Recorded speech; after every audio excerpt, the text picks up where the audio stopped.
First of all, let us download Python interpreter for our system. Now there are two versions of Python. One is Python 2 and another one is Python 3. But we are going to use the latest one, that is Python 3, and both of the version you can download from python.org.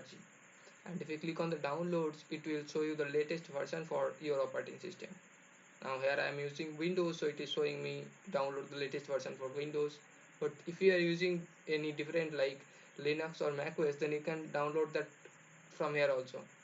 Now let's click on this download Python 3.8.5 and it will download the Python interpreter.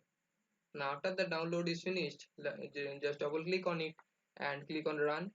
Now it may need you the administrative permission, give it that, and make sure you have checked this add Python 3.8 to path option, because this will help us to run the Python interpreter from our terminal, directly from our terminal.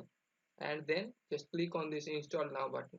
But I already have this installed, so I'm not going to install it.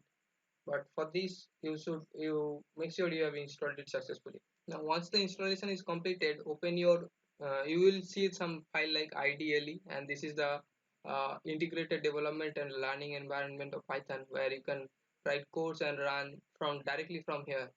So this is a place where you can write your codes. To make sure this Python is installed correctly, you just open up your command prompt or terminal, whatever you have, and type Python and press enter.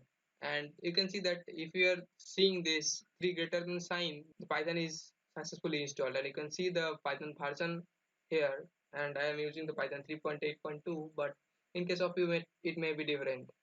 And this is something where we can write our Python codes. So let me show you. If I type print and hello world, and I just need to press enter to run the code, and it will give us the output in the command prompt. And also this is a way to make sure that Python is successfully installed in our system.